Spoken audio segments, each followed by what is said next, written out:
Do you think you can play games with me? Tasha growled, clenching her fists. You think your quiet act will work here at Westridge Academy? Dominic slowly raised his head, and something in his eyes made the crowd hold its breath, a cold gleam, nothing like fear. I'm not playing, Tasha. His voice was astonishingly calm. I was just hoping you wouldn't force me to show who I really am. And who are you exactly? She drawled, oblivious to the fact that in 5 minutes she'd be lying on the ground and the whole school would be buzzing about what had happened. It all began on a foggy Monday at Westridge Academy in Oakwood, California. 16-year-old Dominic Powell stepped across the threshold of his new school, the third move in 2 years since his father accepted a position at a prestigious law firm. Outwardly, there was nothing remarkable about him. Average height, lean build, with close-cropped hair and wire-rimmed glasses. He spoke softly, kept his eyes down, and carried himself with the cautious demeanor of someone who'd learned to navigate new environments by becoming invisible. What no one knew was that Dominic was the junior state champion of Illinois in Brazilian Jiu-Jitsu. 5 years of rigorous training had transformed him into a formidable competitor, even against adult practitioners. His ground control techniques had earned him recognition throughout the Midwest circuit, and his composure under pressure had become legendary. But at his father's insistence, they'd agreed to keep his accomplishments quiet. Let's start fresh, son. His father had urged. You know how people get when they find out about your skills. Dominic reluctantly agreed, though something inside him rebelled. In Chicago, his abilities had earned him respect. Here in Oakwood, he was just the new black kid at a predominantly white school where designer clothes and family connections determined the social hierarchy.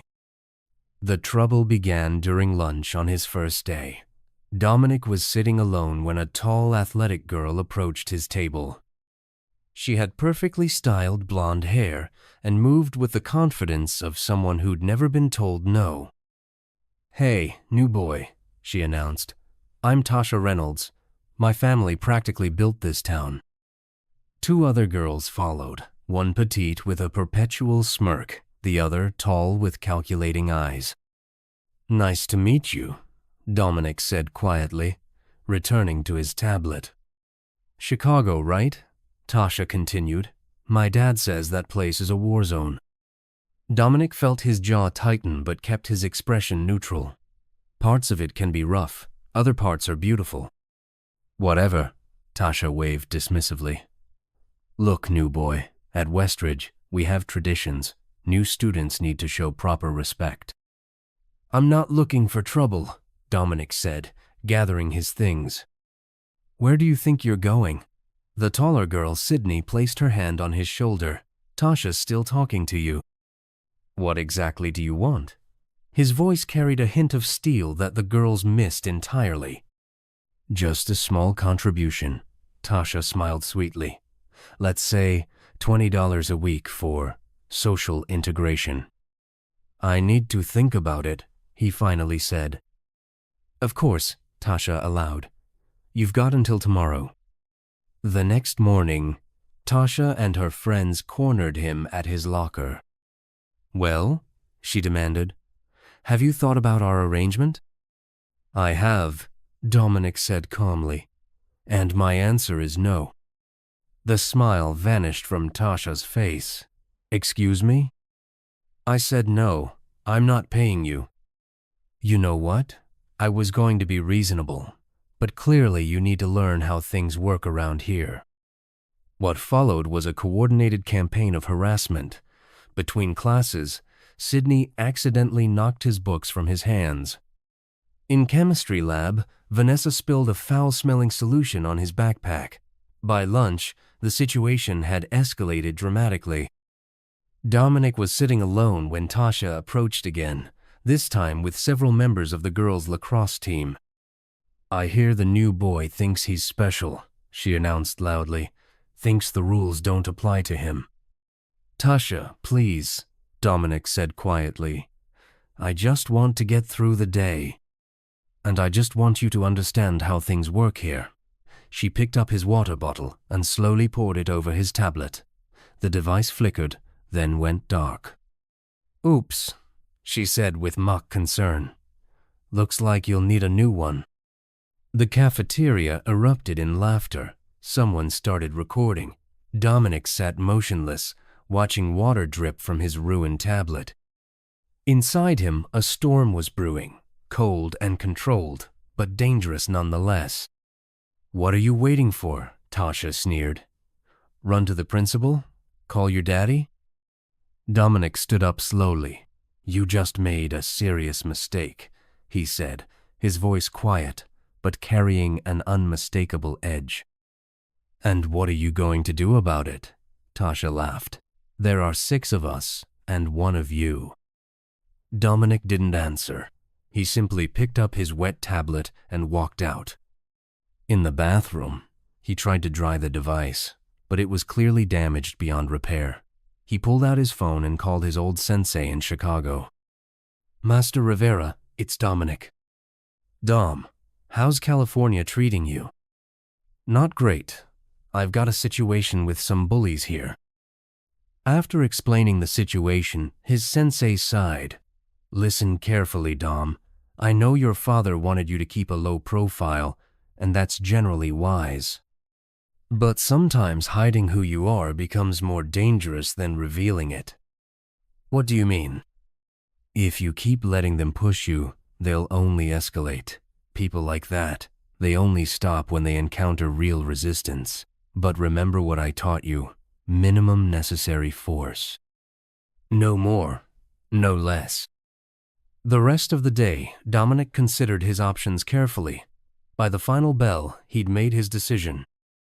He lingered in the library until most students had left, then made his way to the athletic fields where Tasha would be finishing lacrosse practice. Tasha, he called out when she emerged alone from the locker room. She turned, surprise quickly replaced by contempt. Well, if it isn't Tablet Boy, come back for more. I want to talk about what happened today. What's there to talk about? You disrespected me, and you paid the price. I have a proposition, Dominic said calmly. A proposition? Tasha scoffed. 1-on-1, right here, right now. If you win, I'll pay you $40 a week and publicly apologize. If I win, you leave me alone permanently and you replace my tablet. Tasha burst out laughing. Are you serious? You want to fight me? I want to resolve this situation definitively. Listen, new boy, she said condescendingly. I'm the captain of the lacrosse team. I've been training since I was 8. I can bench more than most guys in our grade. Then you have nothing to worry about, Dominic replied evenly. Something in his tone made Tasha pause. Fine, she finally agreed. But no rules, anything goes. They moved to an open area behind the equipment shed. Tasha dropped her gym bag and stretched her arms, confident in her physical superiority. Last chance to back out, she offered with a smirk. I appreciate your concern, Dominic replied, his voice betraying no emotion. Tasha attacked immediately, launching a wild haymaker aimed at his face. What happened next completely shattered her understanding of reality. Dominic didn't flinch or dodge. Instead, he stepped slightly inside her swing, redirecting her momentum with a subtle movement of his forearm.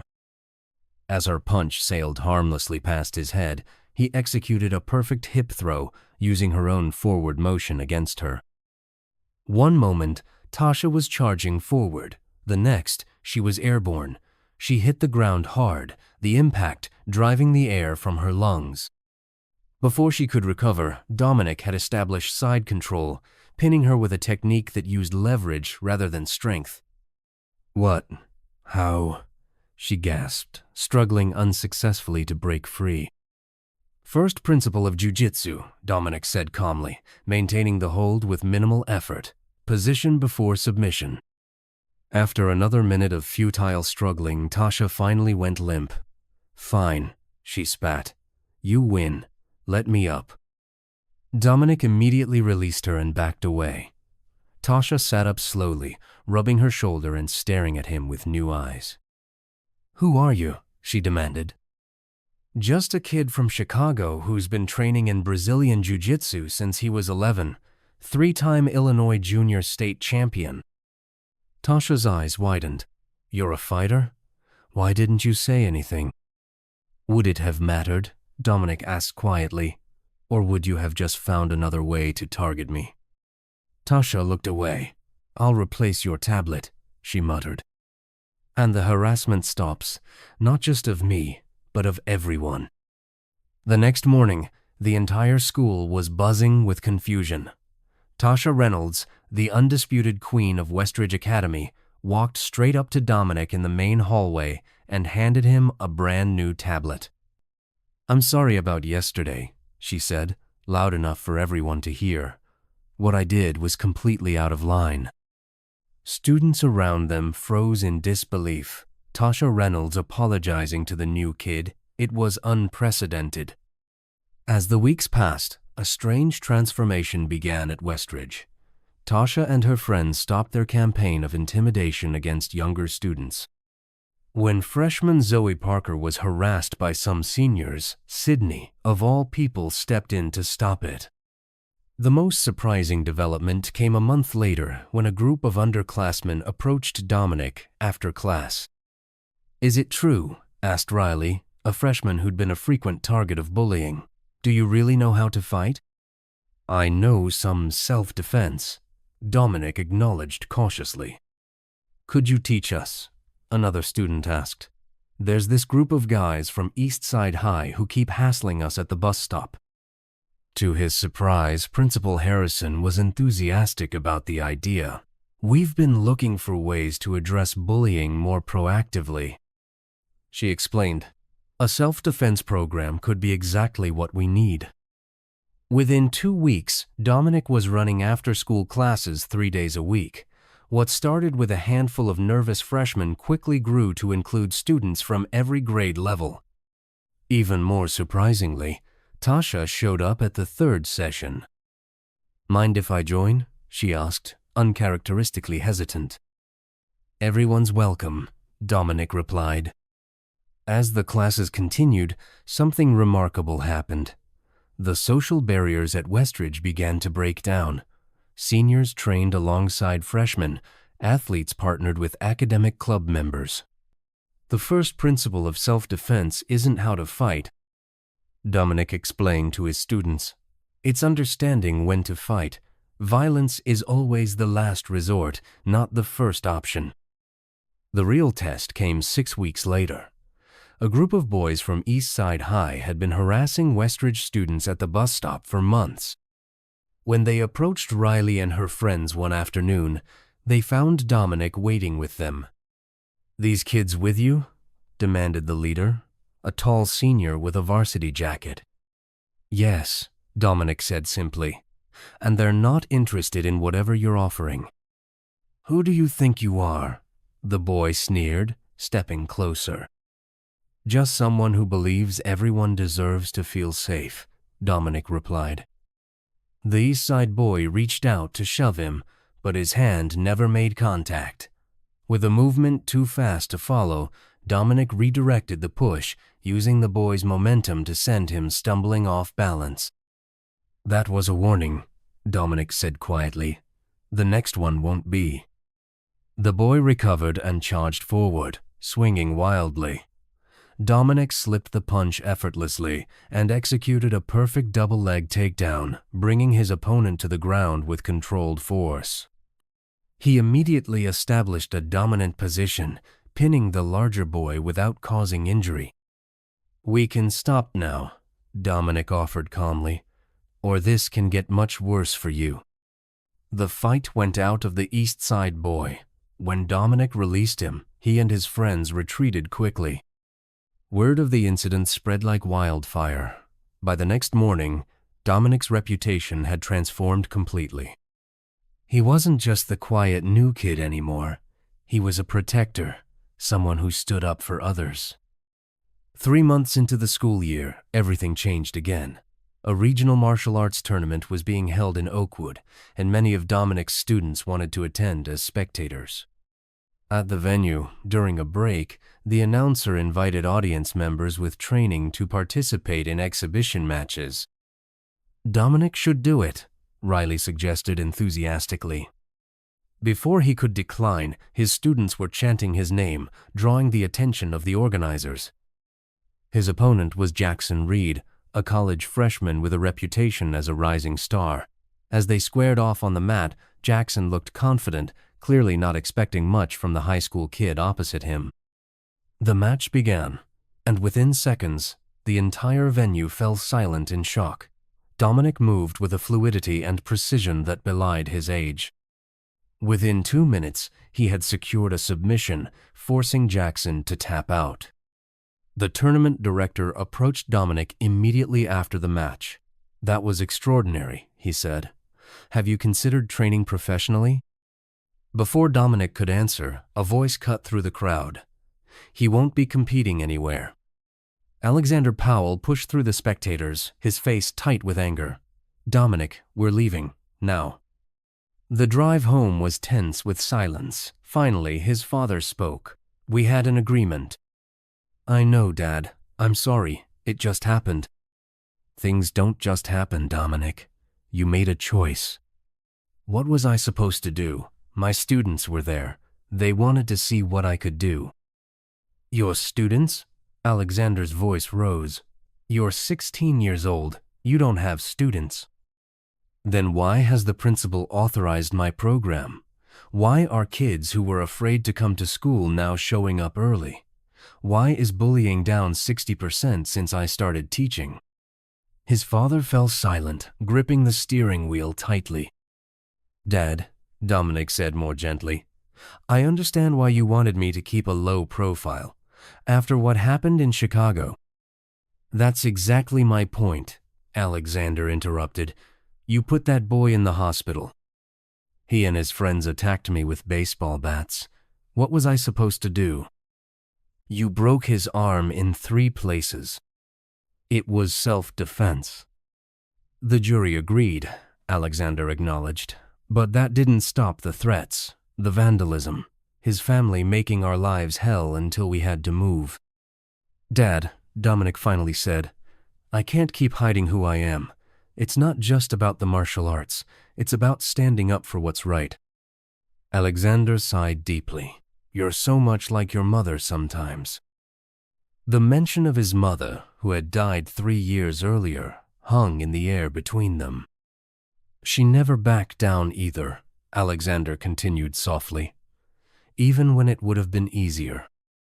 The tournament incident changed everything. By Monday morning, everyone at Westridge knew exactly what their quiet new classmate was capable of.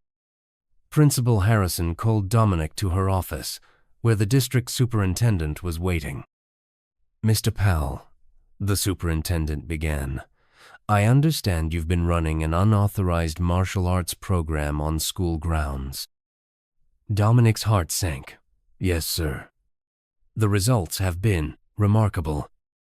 The superintendent continued, surprising him. "Incident reports are down, attendance is up, and student satisfaction surveys show significant improvement." "We'd like to formalize your program," Principal Harrison explained. "Make it an official part of our curriculum, with proper oversight and resources." As Dominic left the office, he found Tasha waiting in the hallway. "So," she said, "I guess everyone knows your secret now." "Looks that way," he agreed. "For what it's worth," she said after a moment, "I'm glad you kicked my ass that day." Dominic looked at her in surprise. "It was a wake-up call," she continued. "I'd been acting like that for so long, I didn't know how to be any other way." "People can change," Dominic said. "That's the whole point." "Is that why you didn't humiliate me publicly? Why you gave me a chance to save face?" "Everyone deserves a second chance," he said simply. In the months that followed, Westridge Academy transformed. Dominic's self-defense program expanded to include conflict resolution and peer mediation. Students who had once been adversaries became training partners, learning to respect each other's strengths. His father, seeing the positive impact his son was having, finally embraced Dominic's path. He even began offering pro bono legal workshops for students interested in understanding their rights. At the year-end assembly, Principal Harrison presented Dominic with the school's first Champion of Change award. "Sometimes," she said, "the most powerful lessons come from the most unexpected teachers. Dominic showed us that true strength isn't about domination. It's about protection. It's not about winning fights. It's about preventing them." As Dominic accepted the award, he looked out at the faces of his classmates, many now his students, some his friends, all part of a community that had learned to value respect over fear.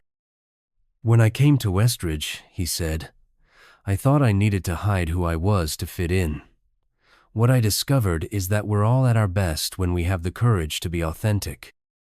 Real strength isn't physical. It's the willingness to stand up for what's right, even when it's difficult, especially when it's difficult." That evening, as he and his father drove home, Alexander turned to his son. "Your mother would be proud of you," he said quietly. "Not because you can fight, but because you know when not to." Dominic smiled, feeling a weight lift from his shoulders. "Thanks, Dad." "So," Alexander continued, "have you thought about what's next?" "Actually," Dominic said, "I've been thinking about law school eventually, maybe civil rights law, like you. Whatever path you choose, I'm with you. No more hiding who you are." "No more hiding," Dominic agreed. And in that moment, both father and son understood that the greatest victories aren't won on mats or in tournaments, but in the quiet moments when we choose to stand in our truth, whatever the cost.